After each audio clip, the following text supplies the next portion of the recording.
Buonasera a tutti e ben ritrovati al Cesare's Corner. Io al solito saluto i miei nonni Bruno e Gabriella, zia Vallì, Teresina e Scandiere. Allora, al corner di oggi vedremo una mostra solo, una mostra che si è conclusa il 26 di settembre 2022, mostra che ho visto proprio nel giorno di chiusura, come anche un'altra che vedremo nei prossimi corner. Diciamo che ho fatto un paio di tappe tra Milano e Venezia, ho visto 4-5 mostre, quindi i prossimi 2-3 corner saranno descrizioni di mostre, in parte purtroppo terminate e viste i giorni di chiusura, altre ancora in corso appena aperte che si potranno rivedere. Quindi di questa mostra ve ne parlo tracciando una conclusione proprio perché non c'è più, ma questo resta quindi un corner documento di questa mostra. Ci sono tante foto, tanti video, in parte ve li farò vedere finché presenterò la mostra, perché voglio entrare nello specifico in alcune opere chiave secondo me che ci fanno entrare nell'atmosfera di questa mostra, che è un'atmosfera strepitosa. Vedrete, è una mostra che si tiene a Venezia, si è tenuta a Venezia, la collezione Peggy Guggenheim. La mostra si intitolava Surrealismo e magia, la modernità incantata. È una mostra che già dal titolo si vede tratta il tema del surrealismo e della magia, però il sottotitolo è La modernità incantata. Sottotitolo perfettamente calzante perché all'interno della mostra, lo vedremo, ci sono tanti suggerimenti, per quanto si tratti di temi storici, si tratti di surrealismo, si tratti anche di De Chirico e la metafisica, si tratti quasi solo di artisti scomparsi ormai già da diversi decenni, opere che vanno dagli anni 20 agli anni 50 circa, quindi non c'è niente di contemporaneo, ma in realtà in tante opere si vedono alcune scintille, alcuni semi che poi hanno germogliato all'inizio degli anni 90 con alcune tendenze come la poetica post-human, che in alcuni corner diverso tempo fa avevo già affrontato, ma sarà bello magari fare un corner pillole d'arte, no? Opera della settimana solo sul post-human, perché tante intuizioni degli anni 20, 30, 40 e 50 sono state approfondite poi negli anni 90 e ancora oggi vanno avanti.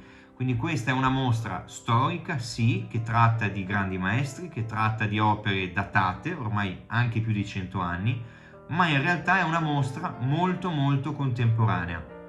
È una mostra che ha raccolto insieme circa 70 opere all'interno dello spazio nuovo del Guggenheim, quindi non l'ala dove c'è la collezione permanente solita, quindi quella con il giardinetto eccetera, ma un'ala che è quella di fianco al bar al ristorante dove fanno le mostre più contemporanee. Mostra che ha messo insieme quindi circa 70 opere di 40 istituzioni internazionali e collezioni private, opere che vengono dalla Reina Sofia, opere che vengono dal MoMA, dalla Tate, dal Pompidou, quindi le opere migliori di tutti questi artisti. Che artisti ci sono? Ce ne sono tantissimi, dai maestri più classici, quindi da Salvador Dalì, vedremo un'opera di De Chirico importante per un motivo, vedremo Yves Tanguy, Dorothea Tanning, veramente tanti artisti. In mezzo a questi però mi è piaciuto perché non è una mostra sul surrealismo e non è neanche una mostra sulle origini del surrealismo, è una mostra sulla magia, sull'atmosfera incantata, no? Appunto il sottotitolo è La modernità incantata. Quindi è una mostra che non è solo sul surrealismo, è su tante altre intuizioni, su tanti altri spunti che vengono presi da altre culture, non per forza dal surrealismo francese europeo. Vedremo alcuni artisti provengono dal Messico, alcune opere sono opere di arte etnografica, quindi c'è un bel miscuglio che secondo me non ha fatto altro che aggiungere un qualcosa in più alla mostra, e soprattutto è stata una mostra molto interessante perché c'erano tante opere di artisti poco noti, nel senso sono grandissimi artisti, già nei musei, già storicizzati e tutto, però quando si parla di surrealismo non sono i primi nomi che vengono in mente, per questo dico nomi meno noti, quindi una mostra anche di riscoperta. Andiamo quindi a vedere un po', intanto come si può dire, un inquadramento storico generale del tutto, Si parla in particolare di surrealismo e magia. Il surrealismo che cos'è? Una corrente che nasce nel 1924 in Francia, a Parigi. Il 24 perché fa parte delle avanguardie storiche. Le avanguardie storiche sono tutti quei movimenti nati nel periodo tra le due guerre e si chiamano avanguardie quando hanno un manifesto, quindi il futurismo, i manifesti del futurismo, il surrealismo, due manifesti del surrealismo più altre revisioni dopo. Il primo di questi scritto da André Breton proprio nel 24, poi vedremo ci sarà una seconda versione nel 29. Idem del futurismo, ci sono 10 manifesti del futurismo. E poi si andrà, per dire, proprio per fare una distinzione, avanguardie storiche sono queste, cubismo, un'altra, nate però quindi tra le due guerre, e poi ci sono le neo-avanguardie che invece sono quelle post seconda guerra mondiale. Esempio, lo spazialismo, anche lì manifesto, gruppo, firmatari, critici, eccetera. Perché faccio questa distinzione semplicissima? Perché ci serve intanto a capire chi era dentro e chi era fuori, per comprendere quali artisti fanno parte del surrealismo e quali non ne fanno proprio parte, perché in questa mostra ci sono anche artisti come De Chirico, che non fa parte del surrealismo, però ne prende parte nella misura in cui è colui che con le opere metafisiche fa sviluppare, fa scattare un qualcosa nella testa dei surrealisti. Quindi è per comprendere come all'interno di questa mostra ci siano più correnti, più artisti, anche alcuni singoli che non rientrano da nessuna parte, e quindi è giusto fare qualche distinzione storica. Il surrealismo di André Breton è un surrealismo che a noi interessa più che nel primo manifesto del 24, nel secondo, quello del 29, perché nella revisione che Breton fa aggiunge proprio la parola magia. Cioè il surrealismo del 24 di Breton è un surrealismo che affonda le sue radici più in una parte psicanalitica, Freud, Jung, cioè questi sono i riferimenti principali, De Chirico, la metafisica, ma quindi il termine è proprio surreale, che Breton usa in francese, usa due termini nel suo manifesto, un po' come se fossero dei sinonimi, che sono surreale da una parte e magnifico dall'altra. Cosa si intende quindi in quel preciso manifesto, in quel periodo storico, per surrealismo? Si intende il mondo dei sogni, perché abbiamo visto Freud e Jung, quindi chiaramente il mondo dei sogni sì, ma reale. Cioè che cosa? La rappresentazione di una realtà sconosciuta, una realtà inconscia, una realtà vista attraverso il filtro del mondo dei sogni, ma comunque è realtà. Quindi è una visione come quella di De Chirico, metafisica oltre la fisica, sì, ma comunque si vede un appiglio al reale. Mentre nel manifesto del 29 là si parla proprio di magia, di esoterismo, di stregoneria, di occultismo, di forze cosmiche. Quindi ci si sposta non più su una visione immaginifica della realtà, ma si parla di astrazione pura. Quindi il passaggio tra il manifesto del 24 e quello del 29 è una tendenza, un andare verso qualcosa di veramente scollegato dalla realtà. E a noi ci interessa perché in questa mostra si è visto soprattutto quel periodo, anche perché il principale nucleo di opere è proprio un nucleo di opere che vanno dagli anni 40 alla metà degli anni 50, quindi siamo già dopo, anzi volendo siamo già al realismo concluso, però siamo sugli strascichi di ciò che disse Breton appunto nel 29. Il termine magia, che fa parte è il secondo elemento del nostro titolo, è un termine che ci serve perché magia, lo vedremo, non tanto Breton non era un grande esperto di magia, è stato uno scrittore, è stato un teorico importantissimo, ma vedremo all'interno del surrealismo sono state altre le figure, anche a livello teorico, che dal punto di vista dell'esoterismo, della magia, della stregoneria, dell'occultismo, hanno contribuito a portare qualcosa di veramente nuovo. Non è stato Breton, sono stati altri nomi. In questo caso però il termine magia che usa Breton, lui lo usa nell'idea di una forza magia, quindi magica, che non è per forza una forza inesistente in natura, è una forza che esiste nella realtà, che però è invisibile e che ha la forza di rendere visibile l'invisibile. È un po' un discorso molto intorcolato, diciamo che non è semplicissimo muoversi in mezzo a questi discorsi, anche perché vedremo alcuni temi non sono temi che al di fuori di questi argomenti si trattino molto in arte, cioè il tema dell'esoterismo sono temi un po' particolari. Io stesso non sono proprio il miglior appassionato di questi temi, per quanto abbia avuto modo, soprattutto negli anni 90, nella poetica del post-human, io quella corrente l'ho studiata molto molto bene e quindi qualcosa ho visto per forza anche di questi temi, perché altrimenti non sarei riuscito a studiare gli altri. Però diciamo che qui, anche in questa mostra, si è andati su un livello molto avanzato, quindi alcune cose io le tralascerò perché non le ho comprese minimamente. Per dire, andando proprio ad alcune opere, in maniera tale che ci risulti tutto più chiaro confrontandoci con i lavori. C'è stato un lavoro molto interessante all'inizio, che sono i tarocchi di Marsiglia, ovvero i tarocchi tra i più famosi di sempre, che hanno ispirato un'opera che si intitola Il Jeu de Marsiglia, ovvero un mazzo di carte da gioco che è stato creato a più mani, mettendo insieme appunto per dire, Victor Brauner, un artista che anche qui surrealista, sì, ma fino a un certo punto, perché poi ha fatto tanto altro nella sua vita.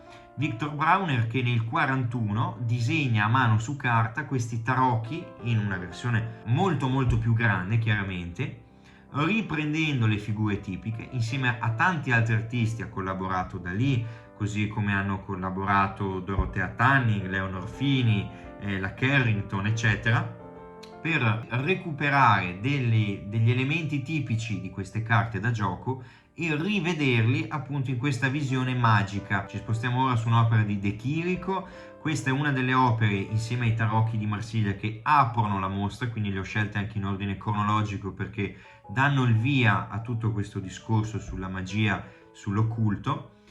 È un'opera importante perché non è solo un De Chirico, il De Chirico è stata la prima opera di De Chirico comprata da André Breton, collezionata ed esposta nella sua casa a Parigi.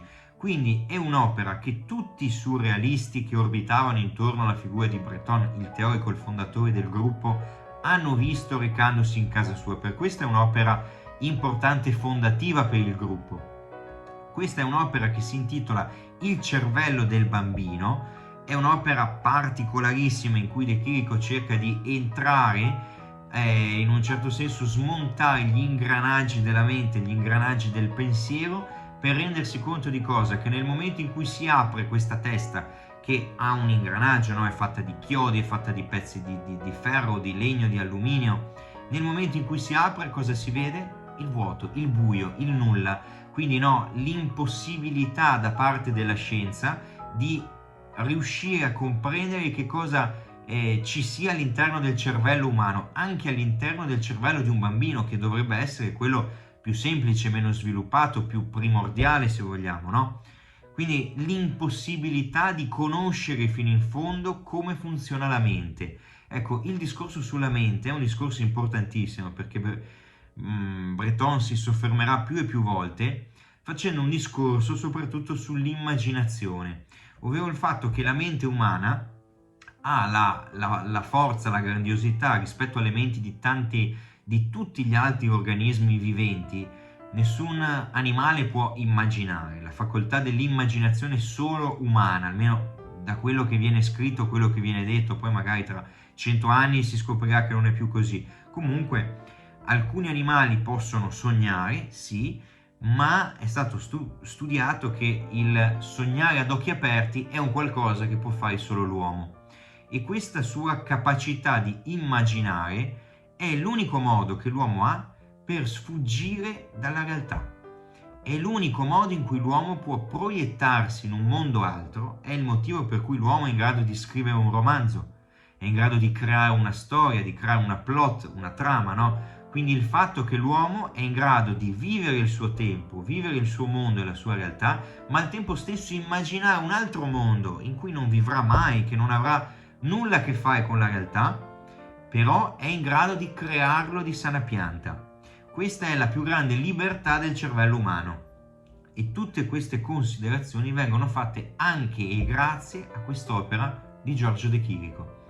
Andiamo ora a un altro tema ancora, che è un tema importantissimo per tutto il gruppo, che è l'alchimia e la stregoneria. Lo vediamo in quest'opera di Max Ernst, secondo me forse una delle opere di Ernst più interessanti, più intelligenti, più diverse dal solito, perché intanto ecco, Ernst è un artista molto complicato, complicatissimo, sia a livello biografico, perché ha avuto una vita molto movimentata, è stato anche in parte teorico, in parte artista, in parte molto di più, mezzo filosofo, ha fatto di tutto e di più Ernst. A livello artistico è un artista che ha variato molto, anche a livello di tecniche, per dire, in tutte le opere che vedrete in mostra, o meglio che vedremo solo dai video e dalle foto di Ernst, ce n'erano diverse, è un artista che ha fatto riscoprire alcune tecniche pittoriche, ad esempio il frottage, ad esempio la decalcomania, cioè alcune tecniche che prima di lui erano già state usate e inventate, ma nell'arte moderna non le usava nessuno. Cioè il frottage è qualcosa che non si usava. Si usava, per dire, in epoca medievale e un po' dopo, in pieno illuminismo, per studiare gli elementi naturali. Per dire, il frottage è quando voi, proprio per semplificarlo al massimo, prendete una monetina, ci mettete sopra un pezzo di carta, con la matita sfregate. Ecco che vi esce per emersione il rilievo di quello che c'era sotto. Quindi voi vedete la faccia della monetina disegnata, ma fatta come? Attraverso una compressione dell'oggetto reale sulla carta, sfregando sopra. Ecco, lui ha riscoperto questa tecnica che non si usava più, o almeno non si usava nell'ambito arte moderna del pieno Novecento, e lo fa chiaramente rendendola più contemporanea, lo fa inserendo degli elementi incredibili. Ad esempio ci sono degli studi di Ernst dove lui applica il frottage alla corteccia degli alberi. Ad esempio c'è un quadro che è mente strepitoso che si chiama Ritratto di una pietra, dove lui prende un sasso e fa la stessa cosa ed esce un quadro astratto, cioè potrebbe sembrare un'opera proprio informale, e invece è la tecnica frottage su una pietra. L'ha fatto, per dire, con le foglie, quindi facendo vedere le venature della clorofilla delle foglie, e l'ha fatto come elemento extra da inserire su un dipinto per portare la natura, ma non una natura dipinta, una natura che viene solo vista e ricopiata, ma un elemento vero e proprio biologico che viene non illuso attraverso la pittura, ma recuperato tale quale, perché è proprio quell'elemento che viene messo sotto e ricalcato, diciamo. Quindi è un modo per avere un contatto con gli elementi che si dipingono più reale, più concreto, una connessione più solida. Oltre a questo ha fatto un'altra tecnica ancora, che è la decalcomania, anche questa tecnica già fatta, già approfondita, che lui riporta in auge negli anni 40-50 siamo, quando fa ad esempio quest'opera nello specifico, una tela strepitosa in cui lui ci parla di un'atmosfera post-apocalittica che lui inizia a dipingere quando è ancora a Parigi, in Europa. Siamo nel 1940, e poi lui però nel 41 si sposta a New York, perché siamo negli anni della guerra, siamo negli anni in cui il fascismo, il nazismo avevano già preso il potere, stava iniziando una devastazione a livello europeo micidiale. Gran parte degli artisti surrealisti, come anche i dadaisti, si spostano perché la loro arte, la loro espressione rientrava in quella che Hitler ribattezzò come arte degenerata, Entartete Kunst, che abbiamo già visto più e più volte nel Corner.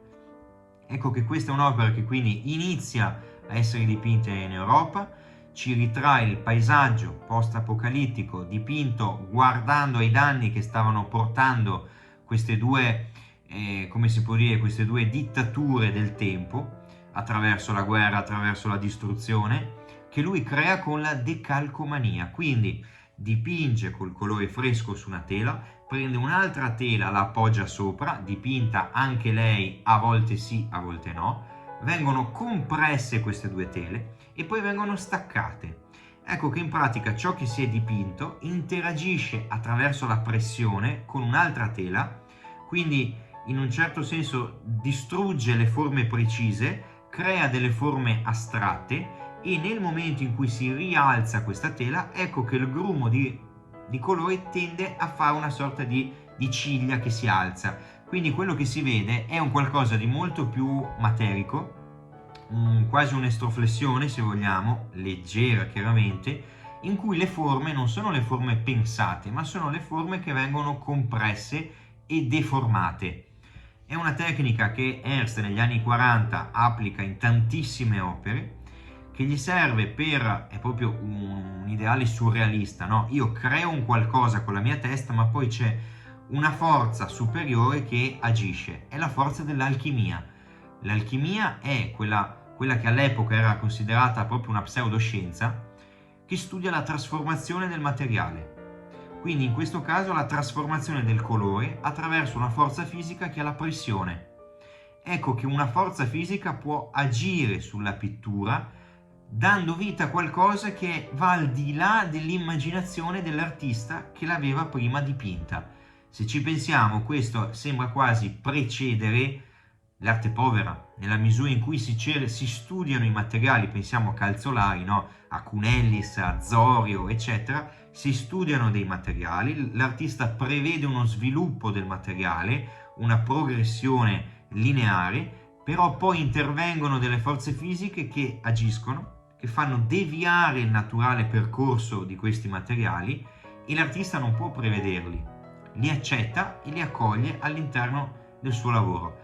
Max Ernst inizia 20-30 anni prima già con questo modo, con questa idea. Siamo sempre in pittura, non si parla di sale, piombo, acciaio, vetro, eccetera.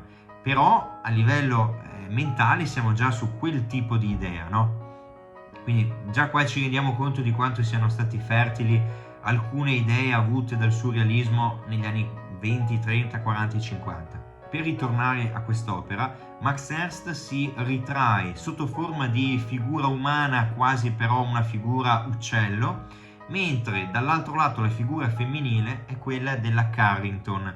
La Carrington è stata una pittrice, anche lei surrealista, che è stata, ecco qui è giusto andare anche a livello biografico su Max Ernst perché all'interno della mostra è una delle figure più approfondite, anche perché la mostra si tiene alla collezione Guggenheim. Ecco, Peggy Guggenheim è stata la moglie di Max Ernst per un periodo, per quello la collezione Guggenheim ha così tante opere di Max Ernst e così tanto importanti, come l'opera principale, una delle più importanti di sempre di Max Ernst, che è conservato, è perennemente esposto, si trova anche in questa mostra e è talmente famoso che non perdo tempo ad analizzarlo perché trovate su internet miliardi di testi su questo lavoro, quindi preferisco spiegare magari opere meno note.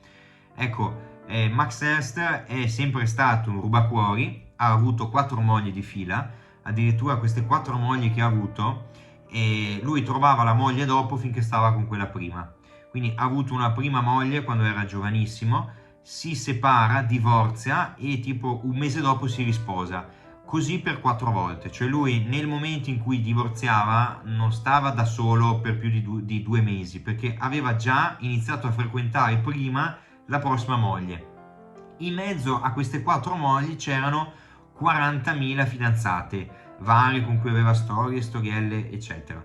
La Carrington è stata una delle pittrici con cui lui ha avuto una relazione tra il 37 e il 40. Nel 40 lui si sposta, tra il 40 e il 41 va a New York, appunto per quel discorso che vi dicevo del fatto che i surrealisti non erano ben visti in Europa, hanno fatto benissimo perché probabilmente sarebbero stati mandati nei campi di concentramento, ad emigrare in America. Ecco che lui lì nel 40-41 conosce Peggy Guggenheim che diventerà la sua terza moglie. Lui infatti sta con la Guggenheim, se non sbaglio, dal 40-41 fino al 47 mi pare, poi dal 47 al 67 per 20 anni sta con la sua quarta moglie fino alla morte. Per dire, ha avuto tante storie. In questo periodo in cui è stato con la Carrington, loro due si vedono alcune opere a confronto, lui e lei dipingono delle opere in cui si rappresentano viceversa, in cui lei ad esempio esegue l'opera che è esposta, Ritratto di Max Ernst, dove lo disegna sempre sotto figura di uccello, mentre lui raffigura lei nella, come si può dire, come se fosse una strega, una sorta di maga, una sorta di musa, di fata. Quindi c'è sempre questa trasformazione dell'altra figura in un qualcos'altro di magico. Andiamo a quest'altra opera di Max Ernst, secondo me interessantissima, perché parla della capacità della visione, il vedere oltre che deve avere l'artista. Allora qui Max Ernst vede l'artista non nei panni di un pittore che dipinge en plein air come un impressionista, no? Vede quello che ha davanti e lo dipinge, ma è un artista che dipinge non quello che vede, ma il vedere oltre. Quindi il fatto che in quest'opera, che si intitola Il giorno e la notte, venga raffigurato un paesaggio, di nuovo ottenuto attraverso la tecnica della decalcomania, in cui in pratica è un quadro con tanti quadri dentro, che sono degli sguardi che solo l'artista è in grado di dare sul mondo, sulla realtà. Quindi quello che c'è in quel momento è un paesaggio sconosciuto, un paesaggio scuro, un paesaggio nel pieno della notte, appunto la notte e il giorno è la capacità di guardare le stesse cose che guarda la gente normale, ma l'artista, che non è più solo un pittore, ma è l'artista mago, è l'artista veggente, è l'artista stregone, è in grado di vedere oltre, quindi pone la sua stessa luce di veggente sul dipinto. Ecco che illumina delle sezioni di questo quadro che proseguono ciò che è dipinto al buio, in nero, lo ridipinge alla luce del giorno. E ora andiamo a un artista interessantissimo, praticamente non lo si sente mai, non so se l'abbiate mai sentito anche voi, si chiama Kurt Seligman. È un pittore, anche lui europeo, emigrato però in America. Lui è stato il primo artista del surrealismo a spostarsi in America, già siamo nel 38-39, ed è quello che apre la strada a tutti gli altri che poi lo seguiranno in America. È un artista, prima vi dicevo, no? André Breton è stato il teorico del surrealismo, ma non il principale esperto e conoscitore della magia, dell'occultismo. È stato in questo ambito Kurt Seligman, perché lui è stato un artista che si è unito un po' dopo al surrealismo, diciamo nella metà degli anni 30, quindi lui arriva 10 anni dopo degli altri, si unisce dopo, ma si unisce fornendo un contributo importantissimo, che è appunto la connessione che prima mancava dal surrealismo alla magia, all'occultismo. Lui, quando si reca in America alla fine degli anni 30, inizia a collezionare, creerà una delle biblioteche più importanti in assoluto nella New York di quegli anni sulla magia, sull'esoterismo, sull'alchimia, sulla stregoneria, eccetera, collezionando dei libri rari, tanto che viene addirittura chiamato poi a pubblicare sui temi della magia, eccetera, su alcune riviste importantissime di New York. Quindi è una figura riconosciuta non solo da André Breton e dal surrealismo, ma addirittura in altri ambiti, in ambito più popolare di costume, diremo. Perché tutta questa magia, tutta questa riscoperta? Siamo in degli anni, metà del Novecento, prima metà del Novecento, in cui ci sono state 2 guerre mondiali, semplicemente. 2 guerre mondiali portano la gente a cercare un qualcosa di diverso da quello che vede. È per questo che nei periodi di guerra, di solito, soprattutto in ambito artistico, ci sono dei momenti di salto, ci sono degli scatti in avanti. È come dire, la tecnologia, i momenti in cui si è sviluppata più in fretta sono stati durante le guerre, perché altrimenti, per dire, il cellulare nasce durante la guerra, e il sistema radio nasce durante la guerra. Sono delle invenzioni tecnologiche che l'impresa bellica ha la necessità di scoprire, perché in quel periodo investe più soldi, investe più menti, investe più risorse, e nei periodi di guerra ci sono questi salti in avanti.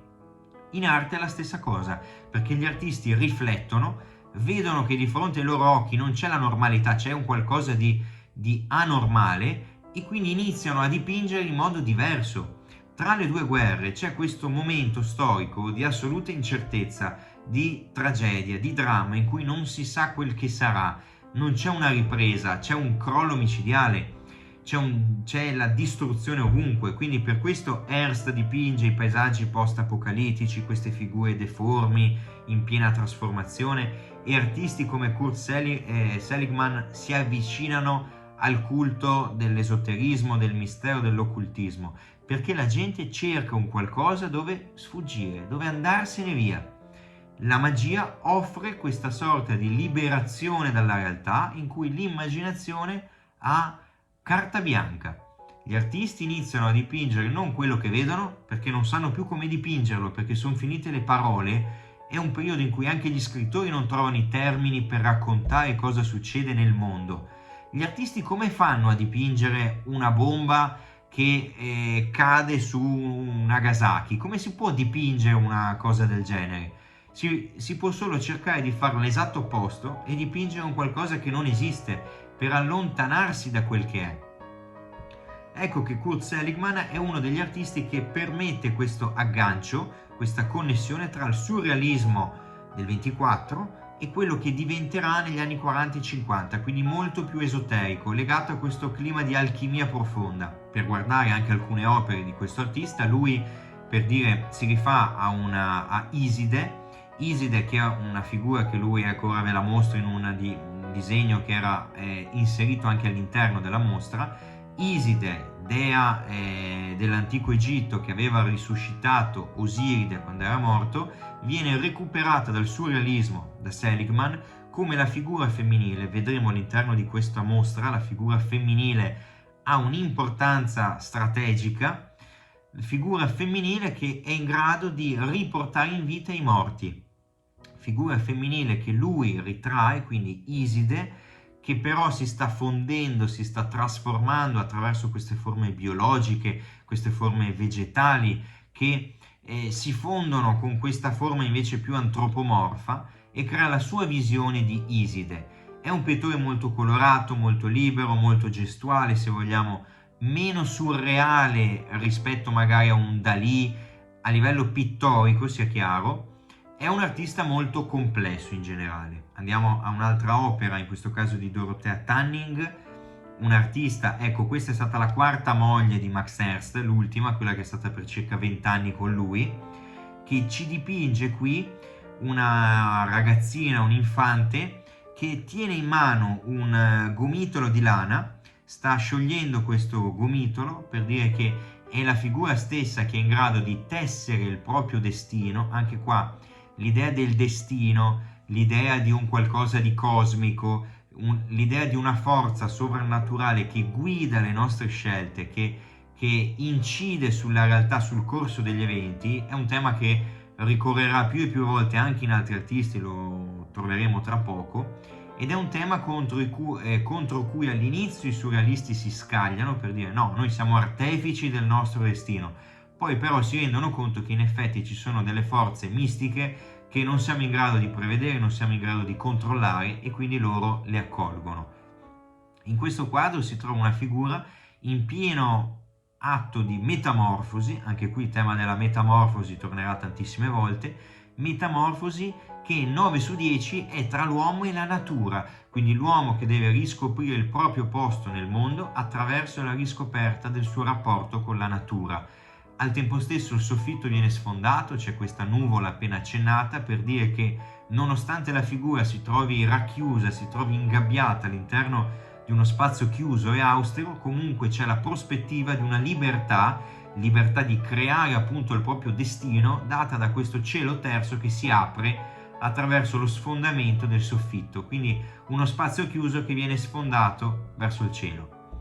Andiamo ora a una stanza, forse la mia stanza preferita dell'intera mostra, che è la stanza di due pittrici donne che si sono ribellate contro lo stereotipo della donna in epoca surrealista, in periodo surrealista, che sono Leonor Fini, una pittrice su cui ultimamente ci sono diverse mostre, c'è una certa riscoperta, pittrice esageratamente brava, una pittrice veramente superiore. E questa Remedios Varo, che non avevo mai sentito, non conoscevo, anche qui vi ho detto, una mostra anche su figure di nicchia in un certo senso, pittrice anche questa impressionante, è stata quella che mi ha stupito di più di tutti forse nella mostra, Remedios Varo, perché loro si sono rifiutate di rappresentare il surrealismo nella visione dei surrealisti, perché nel primo periodo erano tutti maschi. Il manifesto surrealista del 24 lo firmano quasi solo uomini che vedono nella figura della donna una donna sottomessa, o è una veggente oppure è una musa. Quindi nel caso in cui sia una musa è un soggetto passivo che deve star fermo, che deve semplicemente ispirare una figura attiva che è quella dell'artista che poi crea l'opera. Quindi è solo un'ispirazione, ma di attivo non fa nulla. Nel caso di una veggente è invece comunque una figura passiva, perché la veggente è semplicemente uno schermo, è una finestra che vi permette di guardare quel che sarà, quindi veggente nella misura in cui vi fa guardare un mondo altro, ma non agisce su quel mondo, non è in grado di crearlo, non crea niente, semplicemente guarda oltre. Ecco che queste due artiste si rifiutano di vedere nella donna semplicemente un soggetto passivo e danno lei un ruolo molto più attivo. In quale modo? Da musa e veggente la figura della donna diventa strega, diventa maga, diventa artefice, artifex del proprio destino. Vediamo diverse figure che risentono anche della cultura messicana, perché queste due artiste, entrambe europee, emigrano in America, ma non in America, un po' più in basso, in Messico. Entrano in contatto con la cultura messicana, quindi con alcuni culti, il Dios de los Muertos, eccetera, che sul tema della morte, il tema dell'oltretomba, il tema della rimembranza hanno fatto molto come culture, hanno proprio come si può dire, una storia ben più sviluppata forse di quella europea, e in un'opera come quella della Tanning, strepitosa, del 1950, che si intitola Lo specchio, si trattano i temi dell'autodefinizione e del legame tra donna e natura, perché si vede una cornice nel quadro esterna che è una sorta di girasole gigante, che è schermo verso un qualcosa, verso una scena, come se fosse un po' un fumetto, e si vede che cosa? Si vede una donna girasole che tiene in mano uno specchio girasole, in cui però non riesce a rivedere il proprio riflesso. È come se l'uomo, l'osservatore, non fosse in grado di vedere nello specchio il riflesso della donna, perché quella donna non corrisponde più allo stereotipo maschile di donna musa o veggente. È una donna più sfuggente, è una donna inafferrabile, è una donna la cui identità stessa è in piena trasformazione. Ecco perché il tema dell'autodefinizione.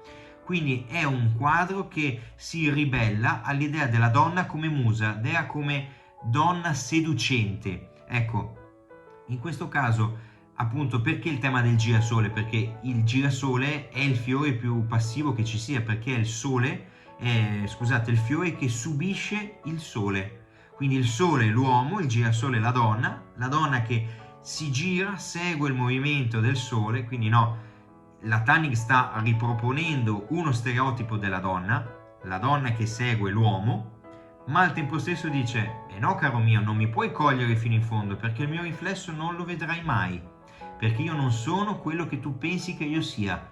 Quindi è un quadro veramente molto molto particolare. Andiamo ora a due opere strepitose di Remedios Varo. La prima, I Tre Destini, del 1956, in cui si vedono tre figure monacali che sono assorte in attività contemplative, una che scrive, una che dipinge, una che beve.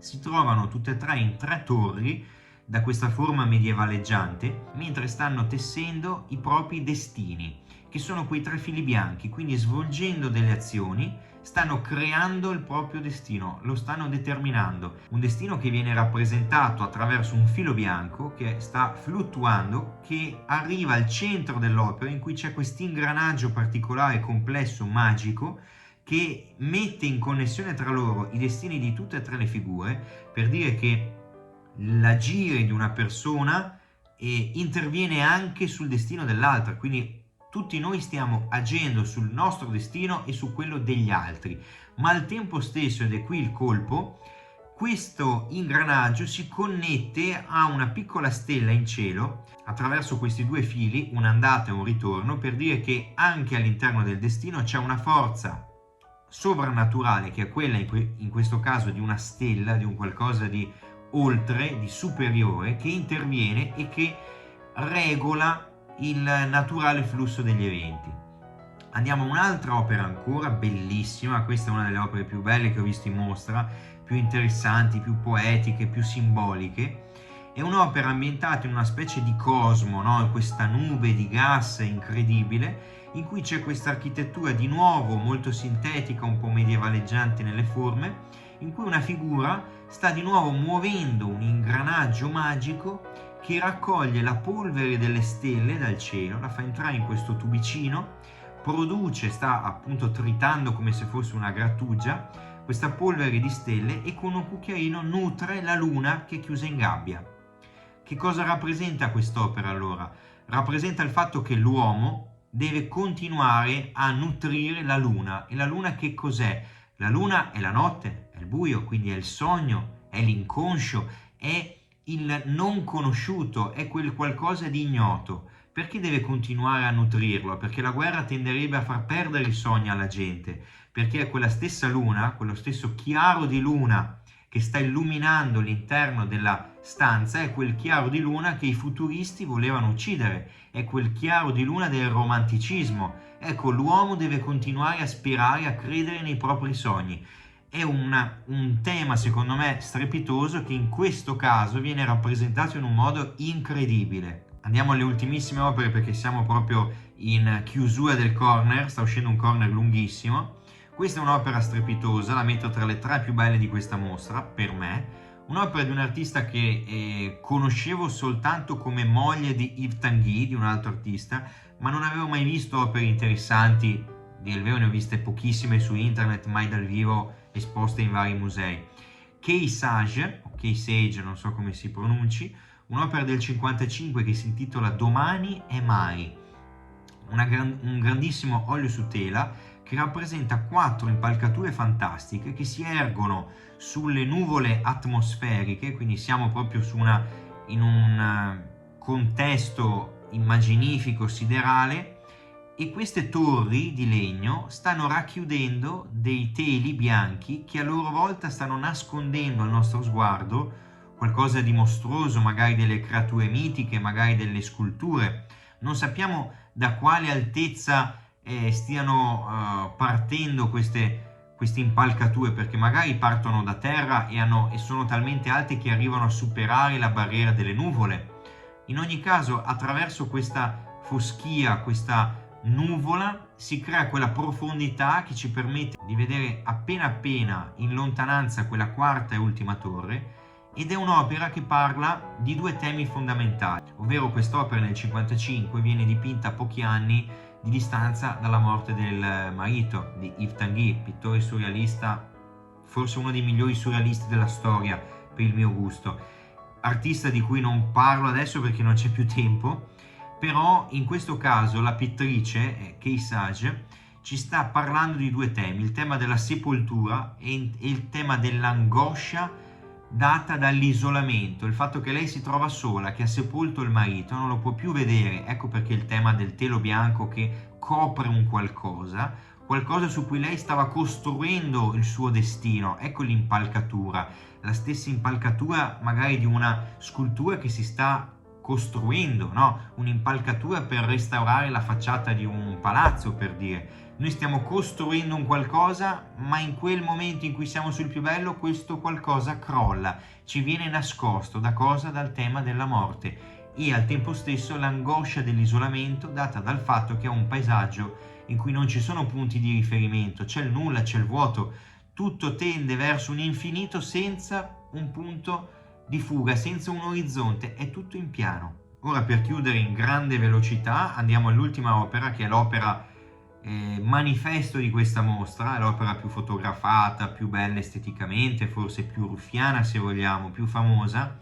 che è un'opera di René Magritte strepitosa, un'opera che si intitola La magia nera e che ci sta parlando di nuovo della trasformazione alchemica e del ruolo della donna, perché Magritte di tutti i surrealisti è non solo insieme a Dalì il più famoso, ma è anche quello che più di tutti ha affrontato il tema della donna, perché Magritte aveva perso, io ne avevo parlato in un corner solo su Magritte ormai 2 anni fa in pieno Covid, aveva perso sua madre da piccolo, che si era suicidata tuffandosi in un fiume. Lui era olandese, non mi ricordo neanche il nome del fiume, ma ce l'ho sulla punta della lingua, e in pratica lui recupera sua madre. Quando la polizia trova sua madre, chiama il figlio si reca a trovare sua madre e gli chiedono il riconoscimento del corpo, e lui trova sua madre con un telo in testa, un panno bianco che lui deve alzare per riconoscere sua madre.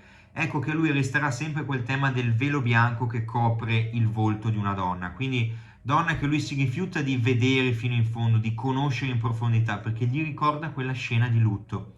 Ecco perché, ad esempio, negli amanti di Magritte hanno entrambi questi due teli, un bacio mai dato, un bacio che non si può verificare nella sua fisicità concreta, ma è un bacio spirituale, è un'unione di anime, di spiriti, non di corpi. Qui ci parla di nuovo del tema della donna, una donna che da un lato è una donna erotica, una donna reale, una donna carnale e terrena, e dall'altro lato una donna spirituale che si sta trasformando e fondendo con il cielo, per dire da un lato la posso prendere questa donna, e infatti è la parte bassa, è la parte carnale, anche a vedere proprio dalla nudità della donna, la parte invece mentale, quella della testa, è la parte che va oltre, è l'immaginazione, quell'immaginazione che tende al cielo, che tende all'ignoto, all'infinito e che non si può cogliere nella sua dimensione terrena. Al tempo stesso c'è la visione, no, terrena, perché questa donna si sta appoggiando a un blocco di marmo, a un blocco di pietra, e sta seguendo una posa classica, quindi è questa sorta di eco della classicità nella posa, nel materiale di questa pietra che deve ancora essere sbozzata, e al tempo stesso di nuovo questo cielo, quindi l'unione tra cielo e terra, la donna che è fatto di un qualcosa di terreno, un qualcosa di spirituale, qualcosa che si può cogliere e un qualcosa di magico, di ulteriore. Siamo giunti allora alla fine di questo Cesare's Corner. Io vi devo salutare perché stiamo intaccando gli ultimissimi minuti a disposizione per la trasmissione. Io allora vi manderò alla fine di questi saluti finali il video generale con le opere rimaste per accorciare un po' i tempi di questa mostra, che vanno viste, un po' di video, un po' di foto. Spero che vi sia piaciuto. Ho scelto un approccio diverso dal solito, quindi non il discorso d'insieme generale, il discorso biografico, anche perché erano tanti artisti, ma un discorso preciso opera per opera, che ci ha permesso di entrare nel modo di dipingere, nel modo di pensare, nel modo di visualizzare alcuni temi, l'occulto, la stregoneria, l'esoterismo, l'alchimia, eccetera, di questi artisti. Spero di essere stato chiaro, di avervi fatto anche conoscere qualche artista nuovo.